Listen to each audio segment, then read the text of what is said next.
Querida igreja, a paz do Senhor. Amém. Aproveitando que os irmãos já estão em pé, eu gostaria de convidar os irmãos a abrir a sua Bíblia comigo em Jeremias 29. Jeremias capítulo 29, nós vamos ler a partir do versículo de número 8. É uma alegria muito grande poder estar aqui com os irmãos nessa noite. Fazia um tempinho que a gente não vinha, não dava uma passadinha por aqui, mas hoje o Senhor preparou essa oportunidade para estar aqui com os irmãos adorando a Deus e também falando da sua palavra ao coração dos irmãos. Que o Senhor nessa noite nos conceda inspiração e graça para ministrar ao coração da sua igreja uma palavra que nós possamos sair daqui alimentados. Que Deus abençoe, querido amigo pastor Paulo Guedes, juntamente com sua esposa, pastor Eliane. Muito obrigado, viu? Vocês são... Paulo é grande assim, mas não ocupa muito espaço no coração da gente não, né? Deus abençoe, pastor Eliane. Eu estou aguardando vocês lá mês que vem, tá?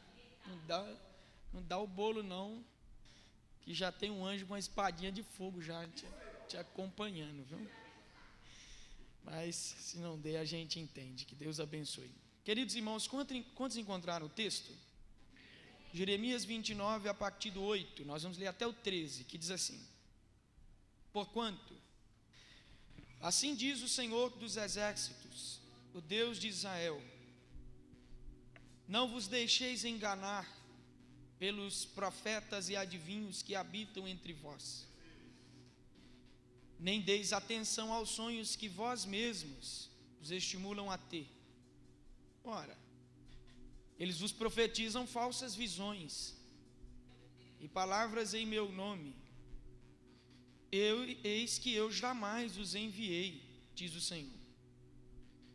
Assim diz o Senhor: quando se completarem os 70 anos da Babilônia, eu cumprirei a minha promessa a vosso favor de trazer-vos de volta para este exato lugar.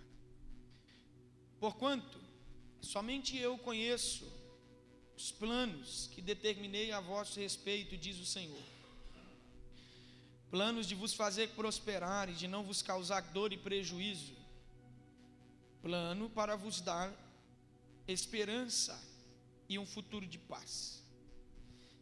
Então me invocareis e chegareis a mim para orar, e eu vos darei toda a atenção. Vós me buscareis e me encontrareis, quando me buscardes de todo o vosso coração. Podemos assentar, irmãos. Isso daqui é o que? É suco de laranja? Que é isso, hein?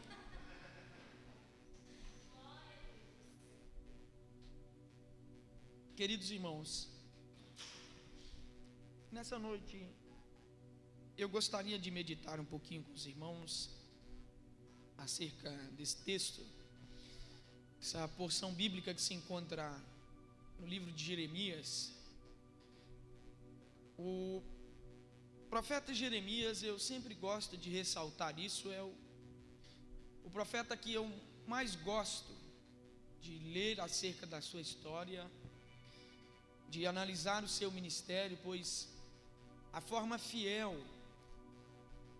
e tão prática com que ele lidar com o seu ministério faz com que esse jovem conquiste a minha atenção. A fidelidade de Jeremias, a honra de Jeremias no seu ministério, foi algo que não foi desconstruído durante os 40 anos de seu ministério. Jeremias é o único profeta é um dos únicos profetas que ministrou durante esse período antes, durante e pós o cativeiro babilônico. Jeremias viu antes, viu durante e viu depois desta grande catástrofe, tanto espiritual e social, que foi o cativeiro babilônico, que varreu o reino do norte e também o reino do sul, onde Jeremias começou a profetizar. Nós sabemos, irmãos, que os tempos em que Jeremias é convocado por Deus para anunciar ao coração do povo as palavras e as visões divinas, não é um período fácil. É um período onde os corações estão duros, os ouvidos estão tapados e o povo está preso em suas próprias escolhas, na sua idolatria. E Jeremias vem como um arauto da verdade para anunciar ao seu povo de que Deus não estava contente com aquela situação.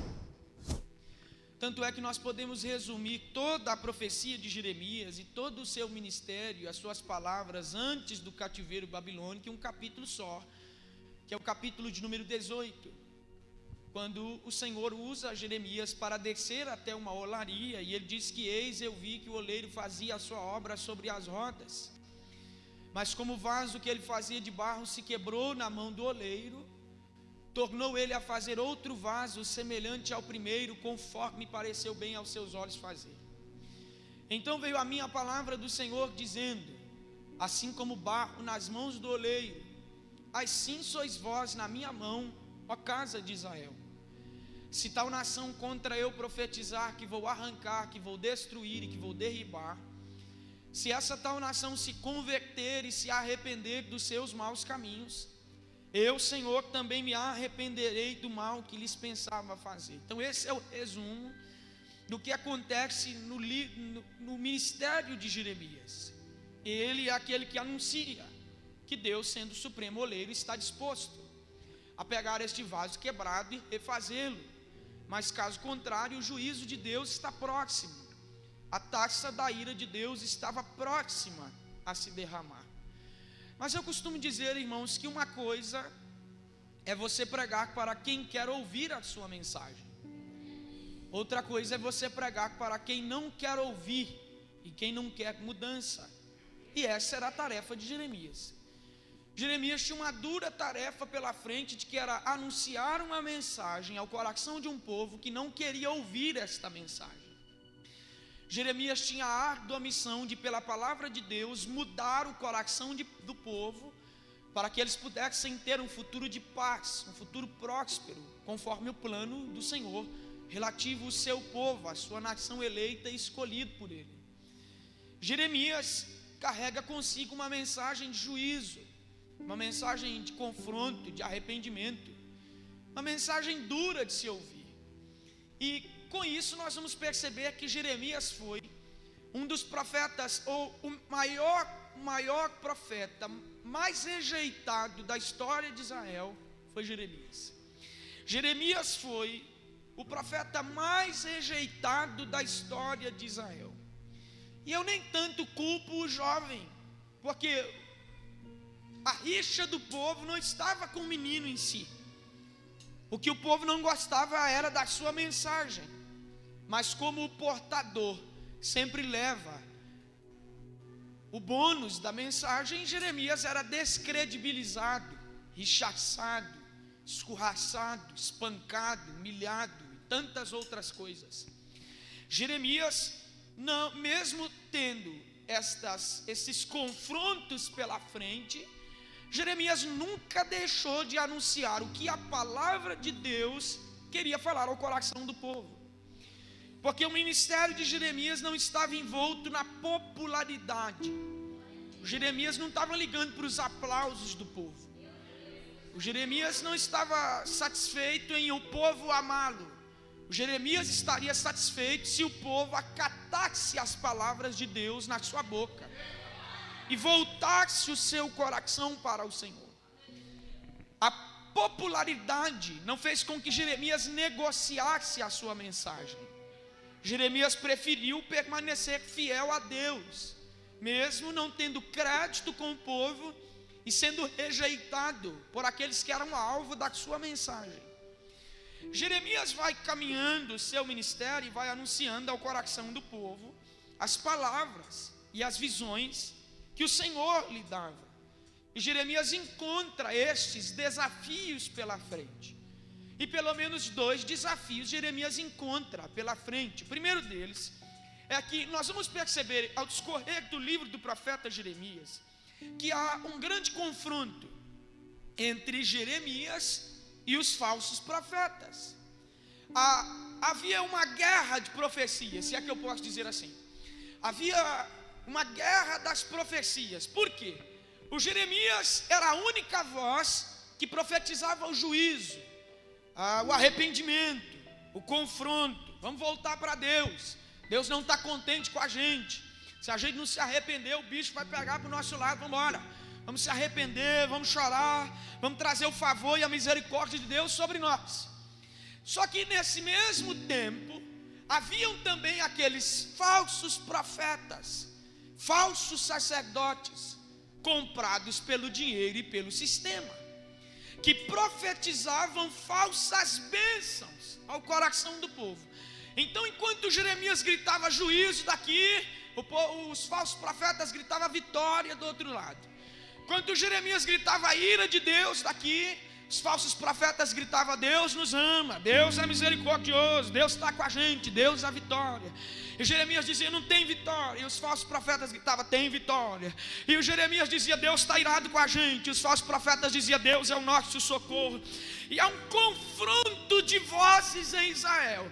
E se fosse olhar pelo número, alguém pode olhar e até dizer assim: Jeremias de fato está pegando no pé do povo, porque ele é único, ele é sozinho. É só ele que fala contra, é só ele que vem contra nós, é só ele que fala essas palavras de juízo, é só ele que fala essas palavras de ira, de juízo, de sentença, de cálice da ira de Deus, de quebrar, de refazer. Olha quantos outros profetas nos falam bênçãos. Deus está com a gente, não vamos ligar para o que Jeremias está dizendo. Por isso Jeremias foi considerado um inimigo de sua nação em pelo menos em 3 instâncias. Jeremias foi considerado um inimigo social, Jeremias foi considerado um inimigo político, e Jeremias foi considerado um inimigo espiritual de sua nação. Isso por um simples motivo, irmãos: terra, aonde o povo se acostuma ao viver enclausurado na caverna da mentira. Quem fala a verdade se torna inimigo, e o Jeremias virou inimigo do povo, simplesmente por lhes falar a verdade, por lhes anunciar o óbvio, por apresentar a eles que Deus não estava contente com aquilo que eles estavam realizando. Número 2, se por um lado Jeremias tinha os inimigos do seu ministério eram também os falsos profetas, o próprio povo tinha uma característica que é muito similar com a nossa geração e com aquilo que se passa no nosso meio. Um exemplo: o Jeremias, quando começava a falar as suas profecias ao coração do povo, vamos supor que esse livrinho aqui é Deus. Esse livrinho aqui é o quê? Deus. Esse livrinho aqui é Deus. Aí veio o Jeremias começando a profetizar ao coração do povo. Aí o povo olhava e dizia assim: eu estou conjecturando, parafraseando sem entender. O que você tem sobre Deus aí hoje, Jeremias? O que tem aí hoje? Abra aí. Aqui tem misericórdia de Deus. Opa, misericórdia de Deus a gente gosta. Misericórdia de Deus é uma coisa boa. Misericórdia de Deus a gente ama, porque de vez em quando a gente dá uma escorregada, e a misericórdia de Deus é a causa de nós não sermos consumidos. A gente gosta da misericórdia de Deus. O que mais que tem sobre Deus aí, Jeremias? Aqui tem amor de Deus. Nossa, o amor de Deus a gente também gosta. O amor de Deus é uma coisa top demais, Jeremias. Fala pra gente do amor de Deus, que o amor de Deus é inexplicável. O amor de Deus a gente não entende. O amor de Deus, Ele nos amou primeiro. O amor de Deus é uma coisa maravilhosa. O que mais que tem aí, Jeremias? Aqui tem bondade de Deus. Jeremias, bondade de Deus a gente também gosta. É as bênçãos, é os milagres, são as portas. Tudo que a gente não merece, a bondade de Deus traz na nossa porta. Põe bondade de Deus aí, que a gente também gosta de bondade de Deus. O que mais que tem nesse livro aí sobre Deus, Jeremias? Aqui tem ira de Deus contra o pecado. Peraí, Jeremias, Deus se ira? Negócio é esse de Deus irado, Jeremias? Não, a gente não acredita em Deus irado. Deus se ira? Tira esse negócio daí, que a gente não gosta de ira de Deus, não. O que mais que tem sobre Deus aí, Jeremias? Tem juízo de Deus sobre aquele que não se arrepende. Juízo de Deus, Jeremias. Isso é uma mensagem retrógrada, isso é uma mensagem ultrapassada. Jeremias, você precisa atualizar as suas mensagens. Pode ir bem mais suave, tá?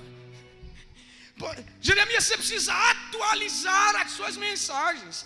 Esse negócio aí de ira de Deus, de juízo de Deus, isso daí não enche a igreja não, Jeremias. Isso aí não dá ibope não. Esse negócio aí de ira de Deus, juízo de Deus contra o pecador, contra o pecado, isso é uma mensagem retrógrada e ultrapassada. Você precisa atualizar as suas profecias, porque o que aconteceu com Judá, que é muito similar com a nossa geração, eles olharam olhavam para a divindade e eles eram extremamente seletivos com aquilo que eles queriam acreditar sobre Deus. E olha para mim, quando você é seletivo concernente aos atributos da divindade, isso aí pode ser idolatria, mas adoração não é não. Porque quando você é idólatra, você constrói um Deus conforme você quer acreditar. Você põe nele bondade, você põe nele amor, você põe nele misericórdia. É perigoso você ir num marceneiro, num gesseiro e montar a aparência dele conforme você quiser. Agora o Senhor das Escrituras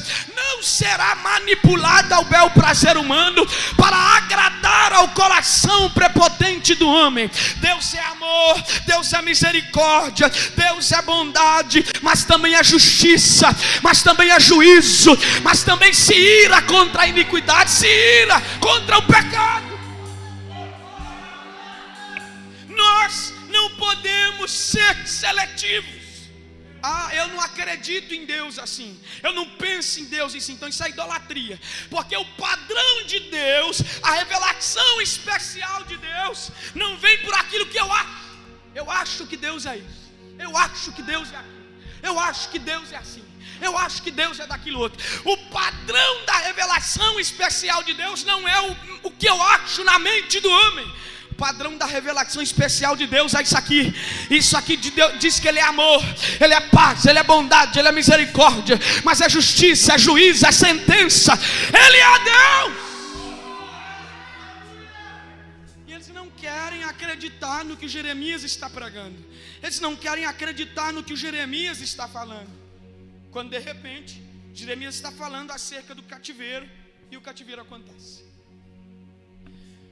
O capítulo de número 29 é uma carta de Deus para o seu povo. Jeremias é os ouvidos e as mãos de Deus para redigir esta carta. Deus usa Jeremias no capítulo de número 29, diz assim: Jeremias, escreve uma carta e manda para o meu povo que já está cativo lá na Babilônia. Tá bom, Senhor? E qual que é o tema da carta? Deus é tão glorioso, tão misericordioso, que Ele aplicou a sua sentença e o seu juízo. Mas o tema da carta do capítulo 29 é Ele olhando e dizendo assim: Jeremias, avisa para o meu povo, eu não desisti de vocês. Vocês ainda são um vaso quebrado nas minhas mãos que eu posso refazer. O povo levado cativo para a Babilônia estava com um coração triste, sem esperança, devido à situação que eles se encontravam. Porém Deus vem no capítulo de número 29 apresentar para eles que Ele ainda não havia desistido do seu povo.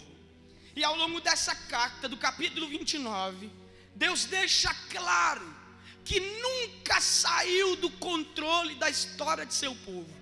Aí alguém pode olhar e dizer assim: pastor, mas como que pode Deus não ter saído do controle da história do povo? Se você vê a tristeza, as mortes, tudo que aconteceu, resumindo esse balaio todo, a gente tem uma palavra: sofrimento. Aí alguém diz assim: como que Deus não saiu do controle da história do povo com todo esse sofrimento acontecendo? Sabe, na verdade, minha irmã, quando o coração do homem fica muito duro, quando o coração do homem fica muito obstinado, Deus não chega passando a mãozinha na cabeça dizendo assim: ô filhinho, ô meu bibelô, eu te amo tanto, você é meu xodó. Não é assim que acontece não. Quando o coração do homem fica duro, obstinado e não quer nada com Deus, Deus tem uma bigorna muito grande, uma marreta gigante que quebra coração duro. Sabe qual que é o nome dessa bigorna? Sofrimento. Deus pega, amassa, quebra, mói, tritura. E aí acontece o que está escrito lá em Ezequiel capítulo de número 36: e aspergirei água fresca sobre vós, e vos purificarei, e arrancarei de vós um coração de pedra, e vos darei um coração de carne, compatível, sensível com a minha palavra. Então Deus não saiu do controle da história do povo. E como que Deus não saiu do controle da história do povo? Porque Ele está dizendo: eu vou amassar vocês, eu vou quebrar vocês, mas no final vai dar certo, porque vocês vão estar do jeitinho que eu quero. nas minhas mãos. Deus está apontando para o seu povo que havia um tempo que eles passariam longe da sua terra natal. Nesse capítulo 29 de Jeremias, nós podemos observar algumas características sobre a imutabilidade dos planos de Deus e a manifestação da sua bondade e fidelidade. Diga para um crente que está ao seu lado: bondade e fidelidade. Bondade e fidelidade. E por que eu digo isso, irmãos? Porque os planos de Deus para o seu povo, por mais que nós observamos esse cenário tão caótico, os planos de Deus não tinham mudado. Que Deus não muda de ideia. O que Ele tinha para o seu povo, Ele diz assim, no versículo de número 11: eu sei os planos e os pensamentos que eu tenho acerca de vós. Você sabe o que estraga tudo? Pecado e desobediência. O que estraga tudo é o pecado e a desobediência. Não é que o plano de Deus se altera, mas o homem, quando peca e desobedece, pega o caminho errado e vai para longe daquilo que Deus quer.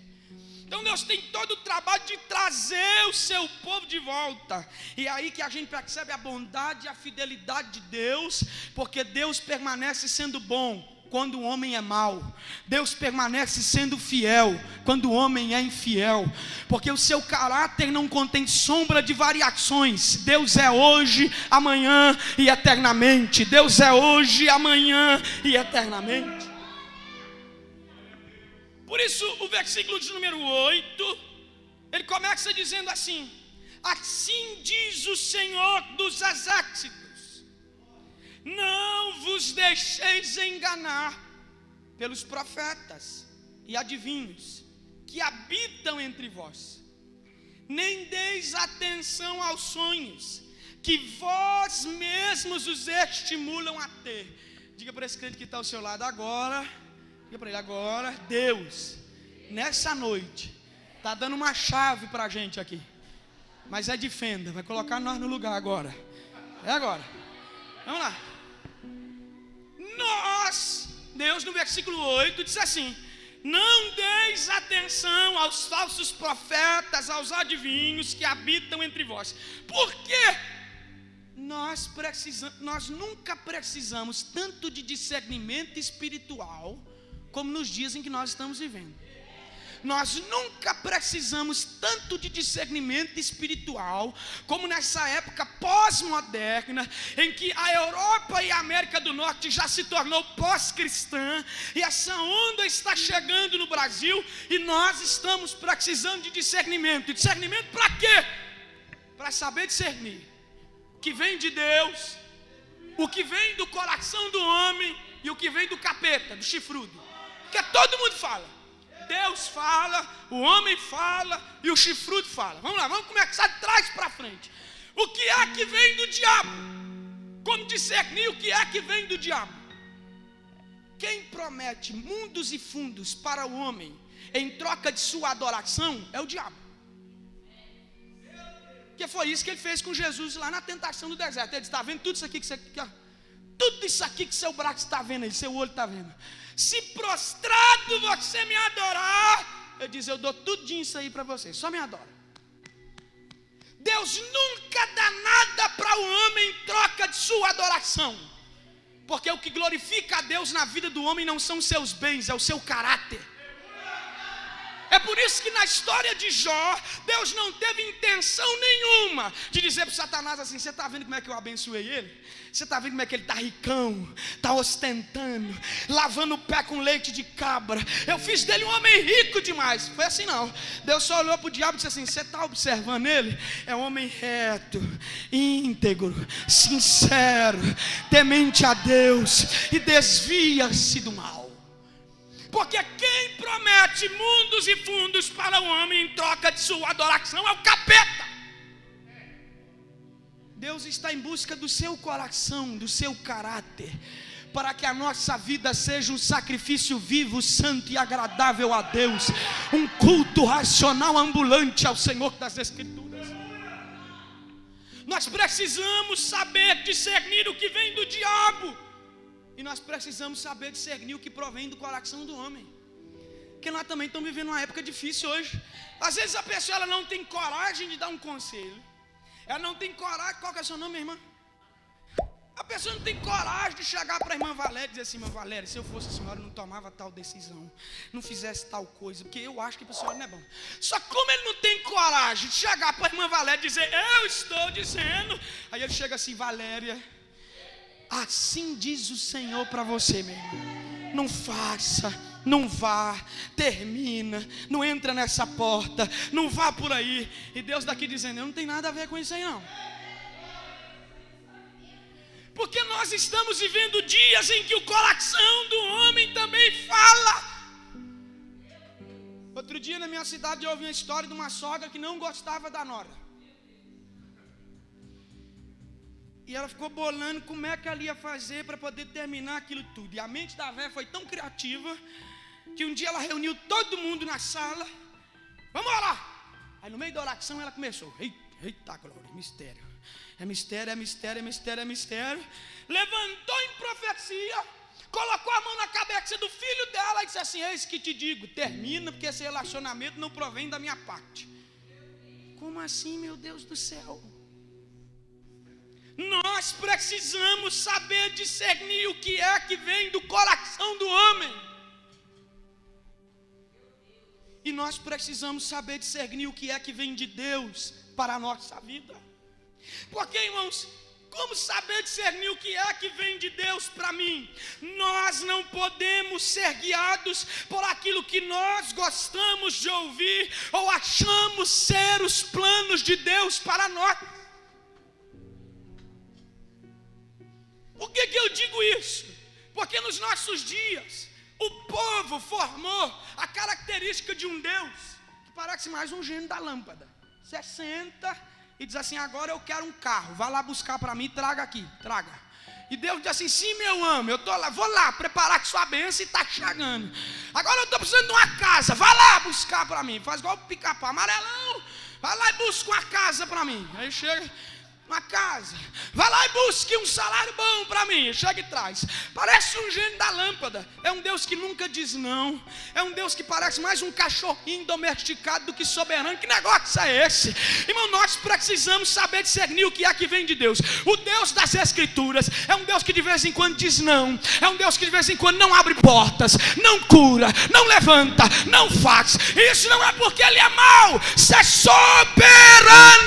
Ele faz o que Ele quer, porque Ele é Deus e não nós.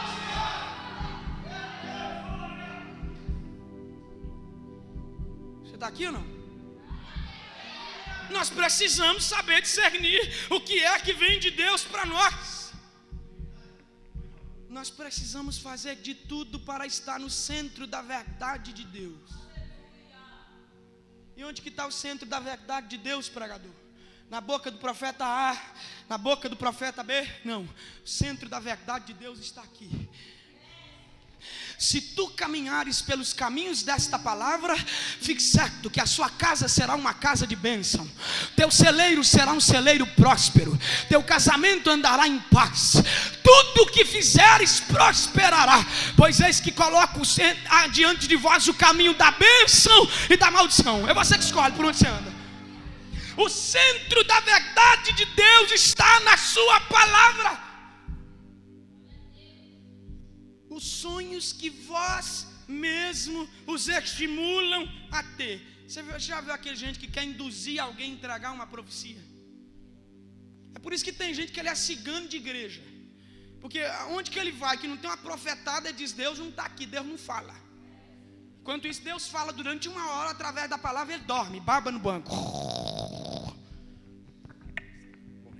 Olha para mim. Os sonhos que vós mesmo os estimulam a ter. É aquele tipo de gente que suga. Ele quer ouvir uma profecia, custe o que custar. Um dia eu estava no monte, orando com alguns amigos, e a gente estava naquela oração no monte gostosa, maravilhosa, uma bênção. De repente chegou uma irmã, disse assim: você pode orar por nós? Eu disse: posso.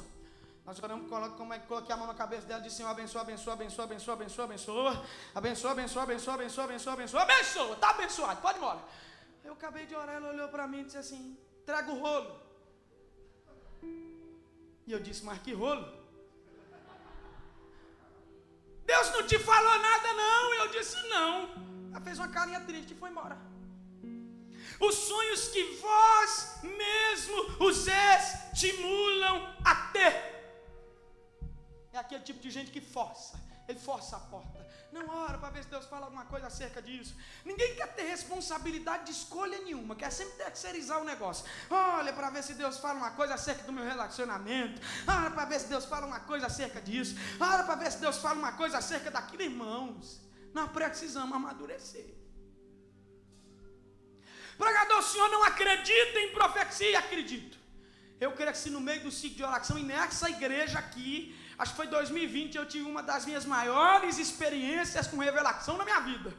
Eu tinha escrito uma carta para Deus uma semana antes de vir para cá, acho que foi 2020. Ninguém leu, eu queimei ela no monte. E a esposa desse camarada aqui fez questão de contar ela todinha aqui nesse culto. Aconteceu aqui.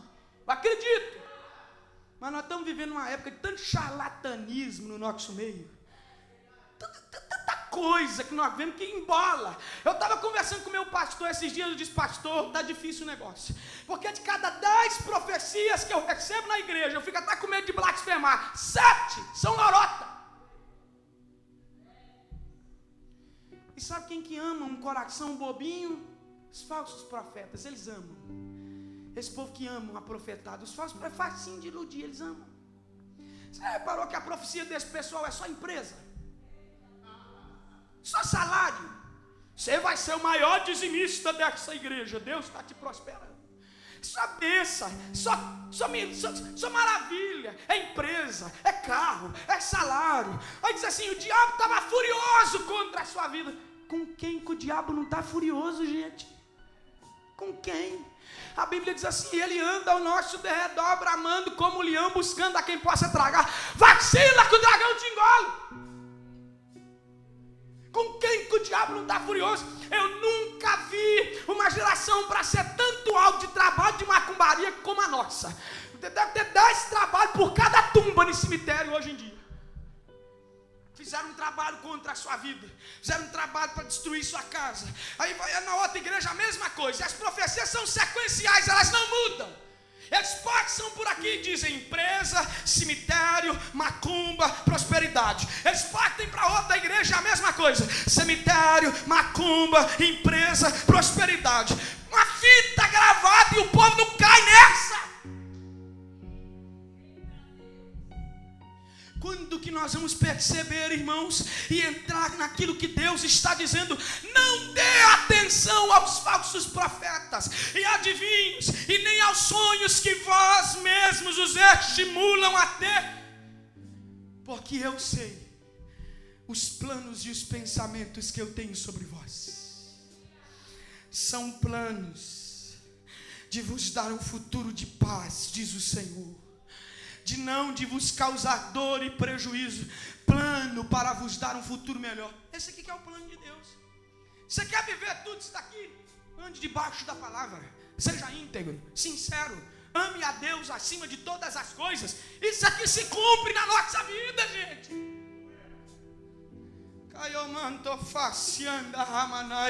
Nós precisamos fazer de tudo para estar no centro da verdade de Deus, que é ficar para nós. O homem pode passar a sua vida inteira sonhando, o homem pode passar a sua vida inteira planejando, o homem pode passar a vida inteira arquitetando a sua vida, mas nunca vai chegar perto daquilo que Deus planejou ao nosso respeito, porque assim diz o Senhor na boca de Isaías: eis que os meus caminhos não são seus, e nem os meus planos também não são seus, mas os meus planos são bem maiores do que o de vocês, e os meus caminhos também são bem maiores que os seus. Está difícil o negócio hoje, gente. Isso nos arremete a descansar, pois Deus se lembra de cada palavra dita aos nossos corações. Às vezes eu fico olhando, quando eu vejo isso acontecendo em algumas igrejas que eu vou, e quando eu vou numa igreja, eu percebo essa palhaçada, eu nem volto mais. Eu procuro saber, na minha cidade eu procuro saber, a igreja de quem? Quem pastoreia, o que acontece lá? Ele me conhece.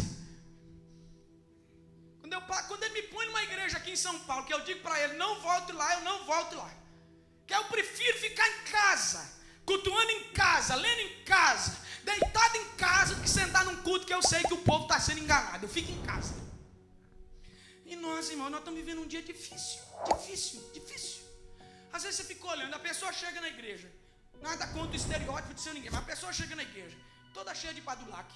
Você vê na expressão da pessoa que ela está oprimida, viciado, bate na esposa, aquela tranqueira toda. Aí chega um profeta e diz assim: eis que te digo, Deus está te prosperando, viu?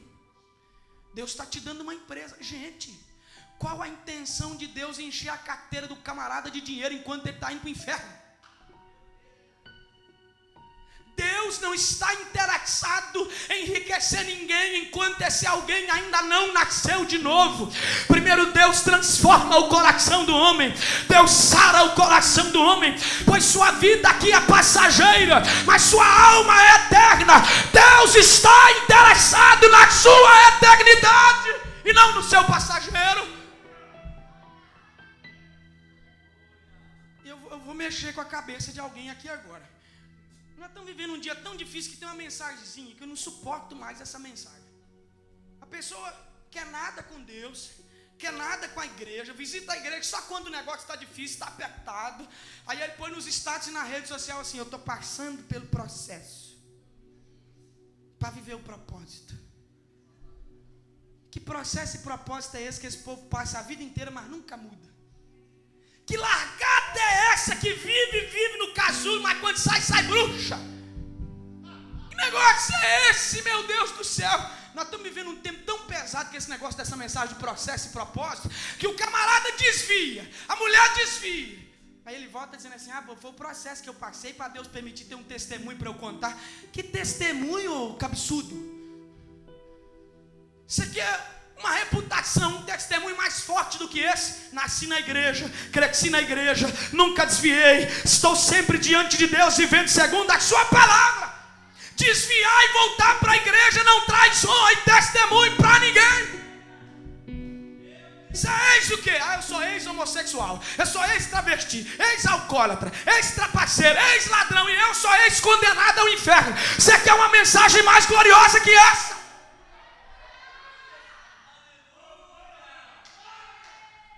Vai dar glória a Deus hoje, você vai deixar para amanhã mesmo. Nós precisamos, pena que eu não tenho tempo mais, nós precisamos saber discernir e descansar na fidelidade, na bondade de Deus, porque Ele sabe o que Ele falou ao nosso respeito, Ele sabe o que Ele prometeu para nós, Ele sabe o que Ele tem falado ao nosso respeito, irmãos. É aqui que está o nosso manual. É aqui que está o nosso manual de regra, fé e prática. É aqui que está a nossa vida. É aqui que nós devemos ser pautados. Se edificarmos a nossa casa nessa palavra, nada nos abalará, nada.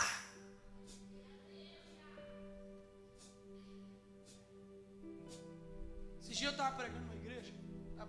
Esses dias. E eu preguei a primeira noite, era 2 noites. Se eu for falar do segundo ponto, eu vou demorar muito, eu quero fechar por aqui, meus irmãos.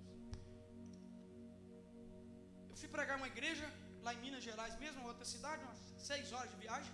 Eu cheguei e preguei a primeira noite. Fui pregar a segunda, e na segunda noite chegaram uns amigos meus de uma cidade próxima. Um ia cantar lá e o outro veio de motorista.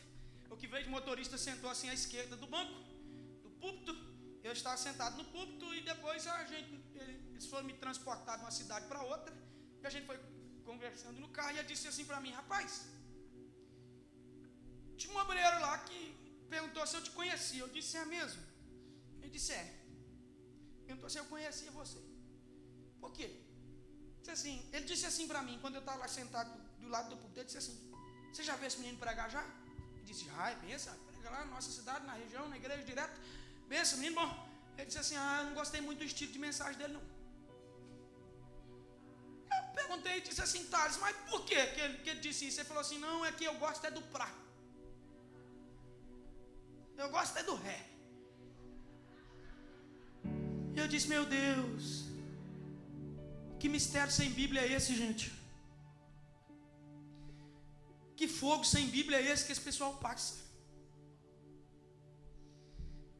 Que línguas estranhas é essa que são alimentadas sem Bíblia, sem palavra?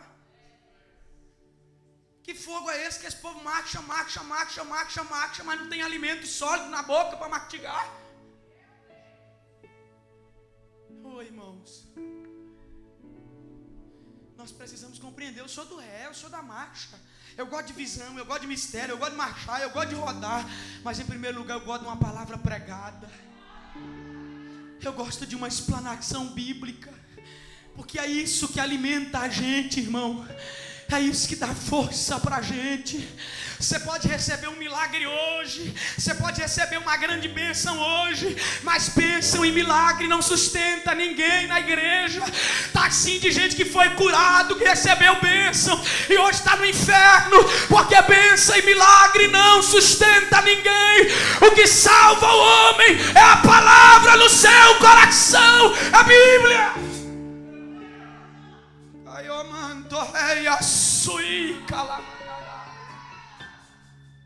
Precisamos guardar esta palavra no nosso coração.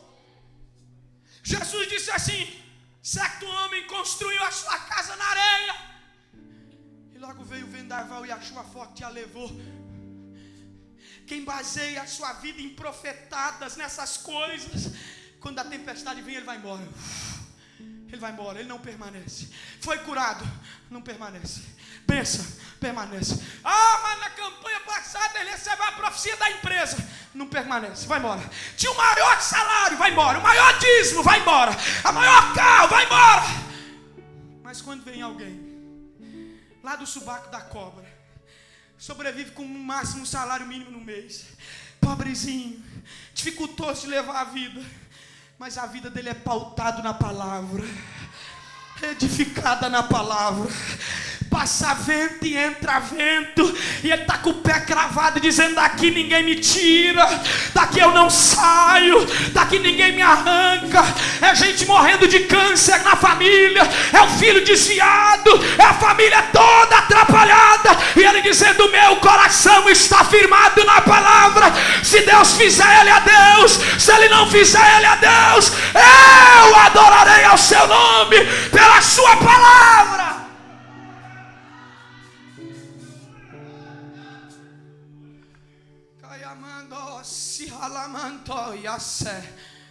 A palavra de Deus, irmãos, nós precisamos amar esta palavra, nós precisamos comer esta palavra, nós precisamos viver esta palavra, nós precisamos ser cheios desta palavra, colocar essa palavra na nossa cabeça, guardar essa palavra no nosso coração, fazer dela lâmpada para os meus pés e a luz para o nosso caminho, fazer dela a espada da verdade na nossa boca, fazer dela o farol que ilumina os nossos olhos, fazer dela o filtro que purifica os nossos ouvidos, aquele que guarda o nosso coração, a palavra de Deus. A palavra de Deus, irmão. A palavra de Deus. A palavra de Deus. Eu sei os planos e os pensamentos que eu tenho sobre vós. Fique de pé comigo no seu lugar.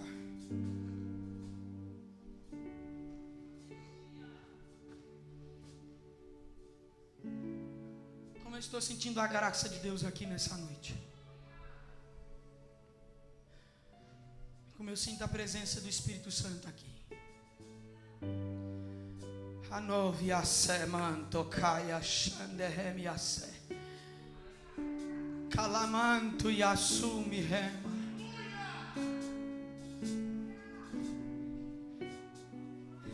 Eu não estou dizendo para você se tornar um crítico, medidor de culto, mas estou falando para a gente sentar na mesa e saber o que comer.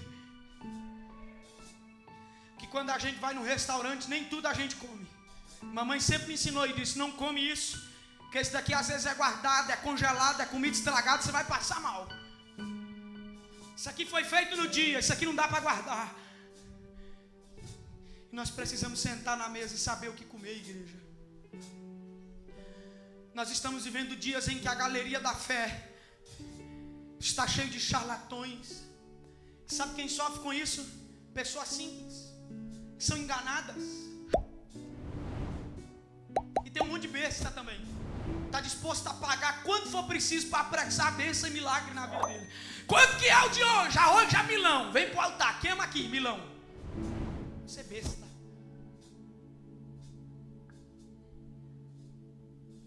Nós estamos vivendo dias em que os falsos profetas estão aí. As falsas igrejas estão aí. Mas sabe por que esse povo impera? Está aqui no texto. Porque tem gente que dá ibope. Tem gente que gosta. Tem gente que adere. E Deus está dizendo assim: não dê atenção. Não dê ouvidos. Deixa eles gritar sozinhos. Feche seus olhos comigo nessa noite.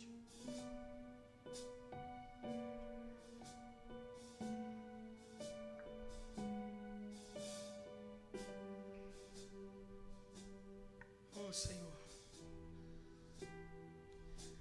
Noriamanjo se remandagia, te paramantu yase, calaio se mantufa. Não deixa teu povo perecer, Senhor. Calamando yase mantoia.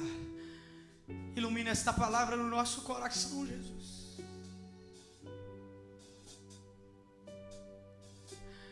Guarda a tua igreja, guarda a mente do teu povo, guarda o coração. Que nós não sejamos iludidos pelas falsas promessas, pelo caminho da facilidade. Nos leva pelas veredas da tua palavra, a reta justiça. Quebranta o nosso coração com o peso da tua palavra.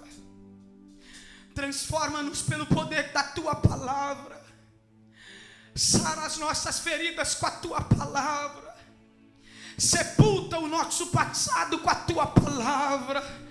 Sustenta-nos no presente com a tua palavra. E pela tua palavra teremos um futuro de paz. Ayamantoia, cantoia, sela, mantoia. Eu ministro força, Senhor, sobre este irmão. Eu ministro força sobre a vida desta irmã nesta noite, Senhor. Eu ministro, meu Pai, sobre a vida dos crentes presentes aqui nessa noite, uma fé madura, discernimento espiritual.